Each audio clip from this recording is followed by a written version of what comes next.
Welcome once again to Lehto's Law. Here's Steve Lehto.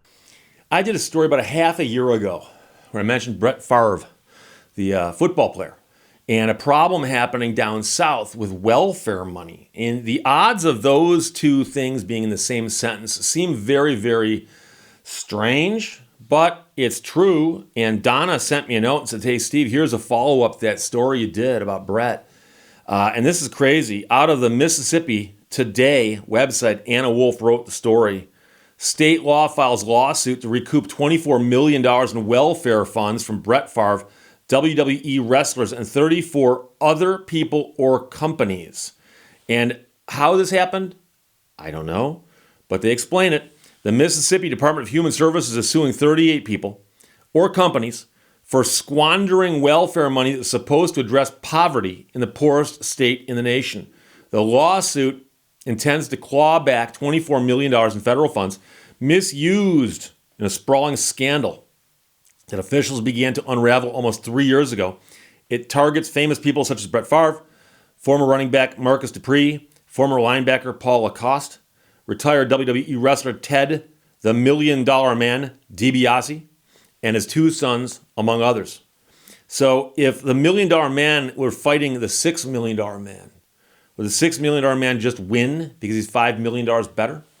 And factor in inflation, because those dollars are from back in the old days, but another story altogether.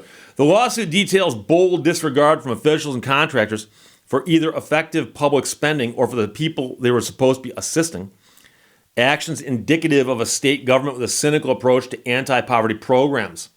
I do not understand these people, an attorney who wrote the lawsuit told Mississippi Today by email.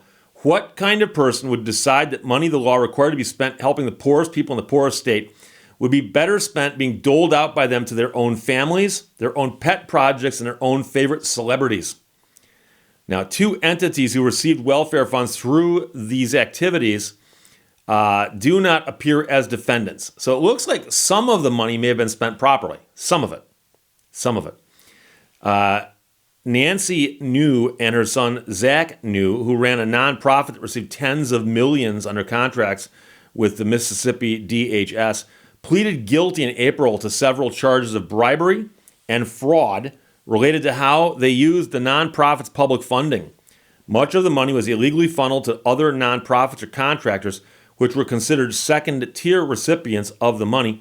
The latest civil lawsuit pursues some, but not all of them. In case you're curious, the lawsuit itself is an 81-page lawsuit. It's lengthy. I glanced at it. It gave me a headache. Nancy New admitted to defrauding the government when she paid someone $365,000 to run a virtual reality program.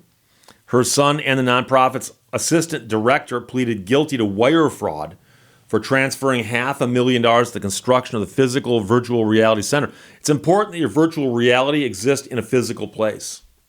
Just making a note there. He disguised the expenditure as lease payments.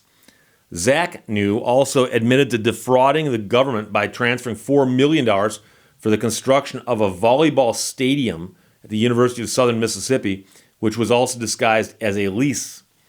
Now, the attorney, who's the former U.S. attorney, was hired by MDHS to craft a lawsuit, and the Mississippi AG's office have not discussed their process for choosing which welfare recipients to pursue in the case. Many, but not all, of the defendants received demand letters last year, which is when I did the video, from the state's auditor's office.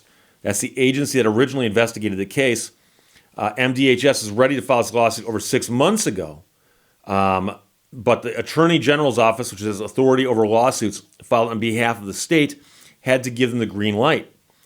Michelle Williams, a spokesperson for the AG in Mississippi, said, "We wanted this suit to be the best possible suit for the people of Mississippi, and we weren't going to work on any artificial timelines to get a final product." At the center of the welfare scandal is the state's decision to contract with news nonprofit Mississippi Community Education Center and another nonprofit called Family Resource Center of North Mississippi to run a state-sanctioned program called Families First for Mississippi. John Davis was the director of the Mississippi Department of Human Services at the time, answering to the governor who appointed him. By 2017, the second year of Davis' administration, the state was making unprecedented upfront multi-million-dollar payments to the new nonprofits. Most of the money came from a flexible federal block grant called Temporary Assistance for Needy Families, or TANF. So it's actually quite a lengthy story. But the crazy part is that they appeared to just have doled out all kinds of money that was intended to go to help the poor and the needy in Mississippi. And instead, it wound up going all these other places. So circumstances outlined in the lawsuit echo Mississippi Today's reporting in its investigative series, The Back Channel, including Brett Favre's involvement in the use of MDHS funds to purchase personal investments in a pharmaceutical startup, which was developing a treatment for concussions, which of course would be an important thing for football players, not so sure about the poor people of Mississippi. Favre already knew that Nancy New had access to millions in few strings-attached federal grant funds because he got her to pay $5 million towards the new volleyball stadium that the quarterback was credited with helping build at the alma mater, University of Southern Mississippi. Favre encouraged his business partner to solicit Nancy New to use MDHS grant proceeds to invest in the stock of the pharmaceutical company. He wrote to someone else by text, "She has strong connections and gave me $5 million for a volleyball facility via grant money. Offer her whatever you like."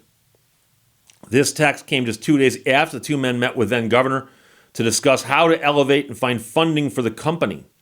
While the lawsuit highlights the payments regarding the pharmaceutical company, it does not scrutinize the role of the former governor, who was also offered stock in the company. During his last year in office, Bryant used his political influence to help advance the pharmaceutical company's interests. The governor was set to accept the stock offer after he left office, texts show, but arrests derailed his arrangement. Yeah, arrests often derail your plans. Just a thing I've learned as an attorney. So the lawsuit, in its 81 pages, goes through how all this money was spent. $24 million was spent.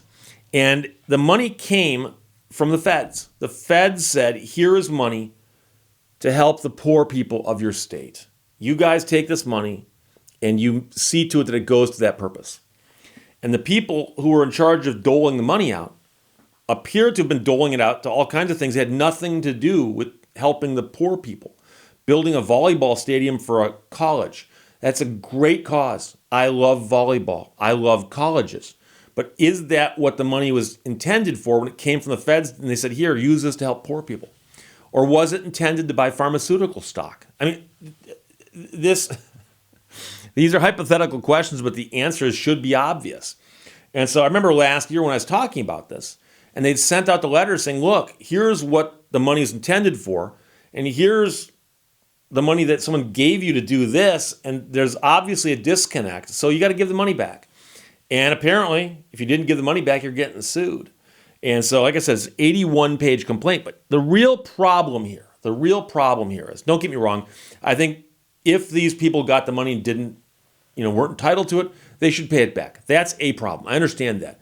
But the real problem here is, it's a flaw in human nature.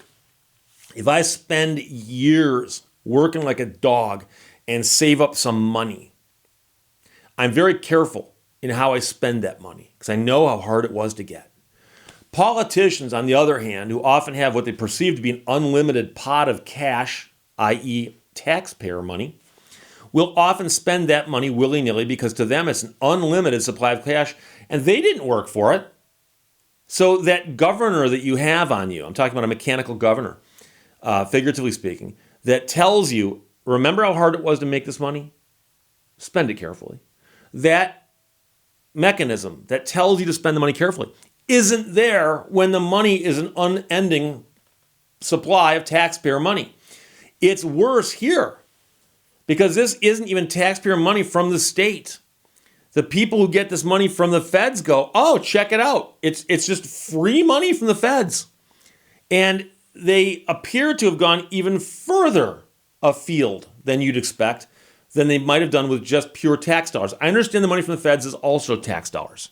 I'm talking about the perception, okay? So if you are a state agency and you're spending state tax dollars, I assume there's a slight bit more of a concern than when you're spending federal money, because the federal money seems to be coming from far away, even though in Mississippi you are part of the nation and all the taxes from the various people around the country go to Washington and then some of it gets sent back. I understand that. I'm simply saying that if I work hard for the money, Donna Summer, I will take very, very good care of that money when I spend it. More so than if someone just goes, here, have some money and spend it. And that's what politicians often think of with tax dollars.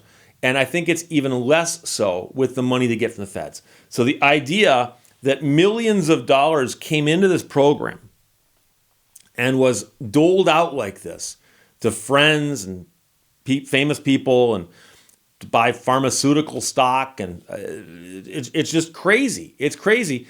And it looks like, since nobody was overseeing this, it kind of got out of control. And so now they're cracking down on it. They're trying to get the money back. And the real question is, if you're a famous person, you know there's going to be a spotlight on you until this gets resolved, and maybe even beyond that. What are you going to say? Oh, I thought that's what the money was for. I thought you could just go to a department in Mississippi. Okay, I just assumed that's how government worked. It's a real tough case to defend. So I'm not sure what's going to happen here. We'll see. But it's a great follow-up because, like I said, a little over 6 months ago, I did the video about the letter going out, the demand letter saying you need to pay this money back. And it looks like most people just ignored it. What's going to happen? Well, you're going to get served with an 81-page lawsuit. That's what's going to happen because it happened. So there you go, Donna. Thanks for sending it. Mississippi Today ran the story. It's lengthy because they go through all the allegations against many of those defendants, of whom there are 34. And Anna Wolf wrote that. State files lawsuit to recoup $24 million in welfare funds from Brett Favre, WWE wrestlers, and 34 other people or companies. Questions or comments, put them below. Let's talk to you later. Bye-bye. Thank you for watching Lehto's Law. See, guys? The keyboard is in alphabetical order now.